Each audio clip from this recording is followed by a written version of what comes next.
guys, welcome back to my channel. I am so glad that you could join me again in this next painting adventure, so let's get to it. Today we are going to paint this gorgeous wooden bear cutout in a galaxy-inspired painting scheme.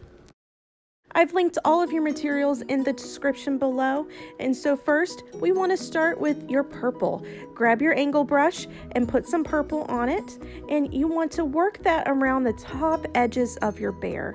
You want to make sure that the purple is evenly coated and is thick enough that when we move to our next color, it will blend well.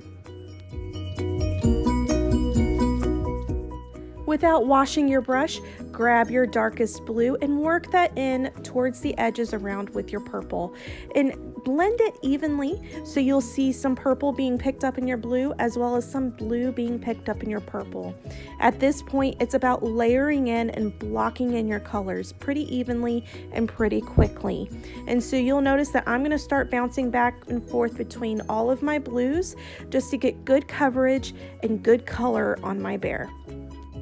Now that your blue is completely blocked in, grab some white without washing your brush and start blending that into the bottom middle part of your bear. It's going to create this glow that's coming from the bottom of your bear, creating an imaginary horizon line where the sun has set.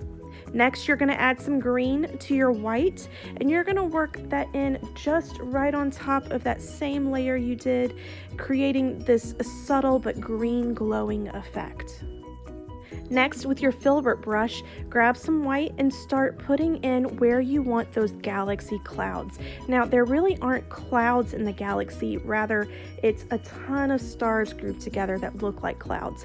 But we're going to create this grouping of white that's going to look like clouds, that's going to provide the base for our visible stars.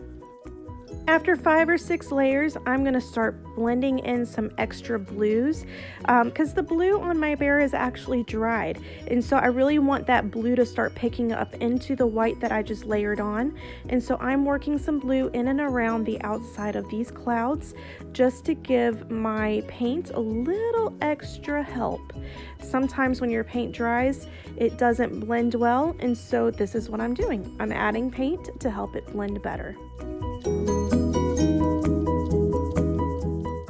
Create a little bit more of your green and white mixture, creating a nice little minty green, and you're going to start layering that down at the bottom now that it's had a little chance to dry, and to create a little bit more of a green glowing effect. Continue to layer that on until you're happy with the color that you start to see at the bottom. After several more layers of blues and whites and greens, I'm coming back in again with some fresh blue around the edges just to prep myself for the next step in the process. This is really a wet on wet technique and allows you to mix paint on the canvas a little bit easier and a little bit more effectively. Now comes the fun part. I come in with my angle brush with some white, and then I'm going to basically dab it away with my bristle brush. I want to create again this cloud-like effect, and you have to be patient. It's all about layers. And so once you get your layers on and you get it nice and bright, you come around your edges and kind of blend it in. Your edges into the rest of your paint. Again, coming in with that big brush, working over the top of it. Now, don't be discouraged if you lose some of the brightness of your paint. That's normal, that's okay. And it's, again, just layer it back in. At some point, you do want to kind of just leave your brightest whites alone and blend your edges. You don't want harsh edges, but you just want to, again, patience. Patience is key with this guy. He actually took me longer than the first bear that I did, and so I am, just trying to be patient with him. The client wanted a little bit of green, a little bit of a green glow in the background of this one, and so it took a little longer to accomplish, but in the end, I was really happy with the result. Now, with that minty green mixture, we're going to do the same thing that we did with the white. We're going to dab it on with our bristle brush, and then we are going to dab it away with our big brush. And we are going to layer that in until we are happy with it. Now, there's something to be said with artists who never are happy with their paintings. Those of you that are in my classes know who I'm talking about. The ones that I have to slap the brush out of their hand. At some point, you just have to be happy with it and stop. Trust me, it's better than you actually think it is.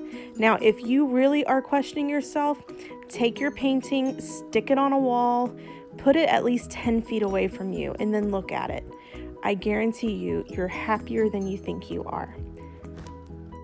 At this point, since I've put a ton of green into it, I might as well start putting in some other colors.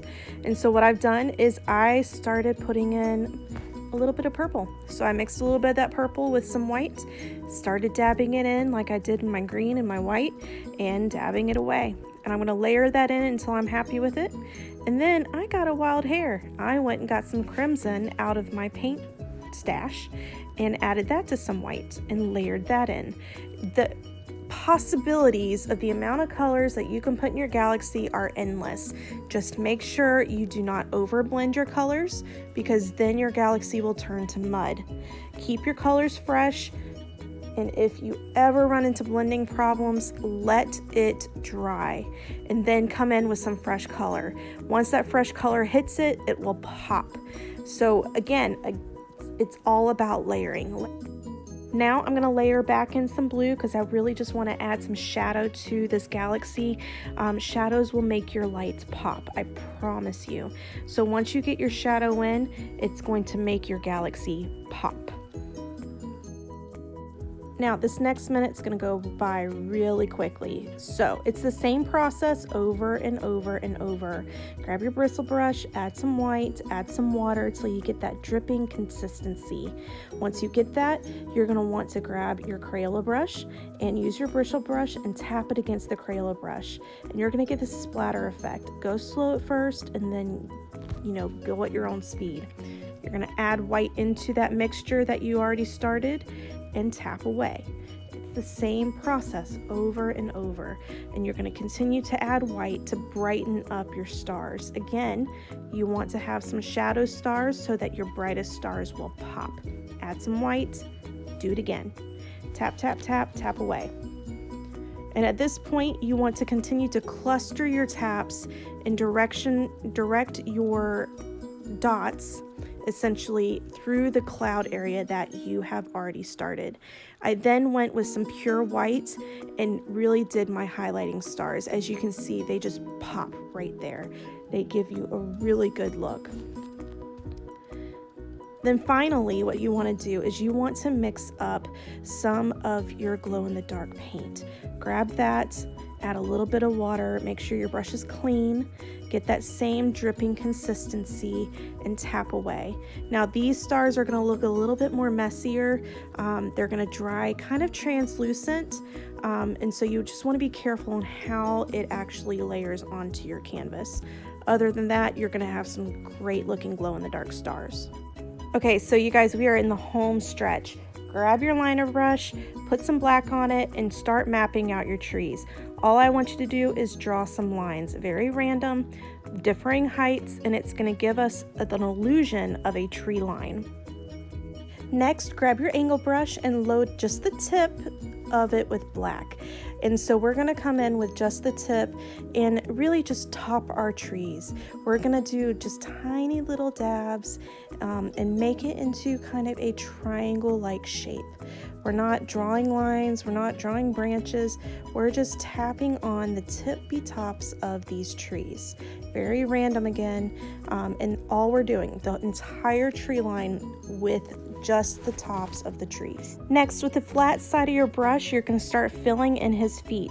Those are just black. So go ahead and just fill the feet in solid black. And then with the chiseled side of your brush, start dabbing on the tops of those black spots to kind of give the illusion of more trees.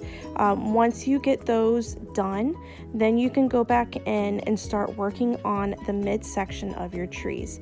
You're going to make them tall triangle-like shapes, and you want it to be see-through. So you want to be able to see your night sky through them. And you're going to do this to every single one of your trees on the tree line.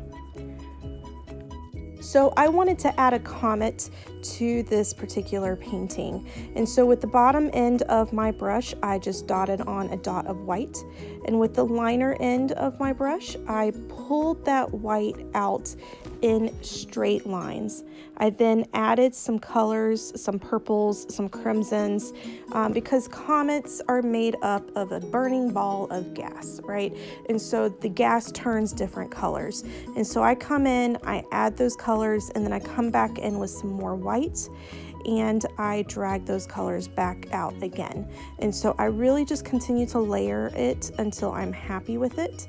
And a little backstory on this comet: I started doing comets because of the one painting I did for my new niece, Haley, who is actually named after Halley's Comet.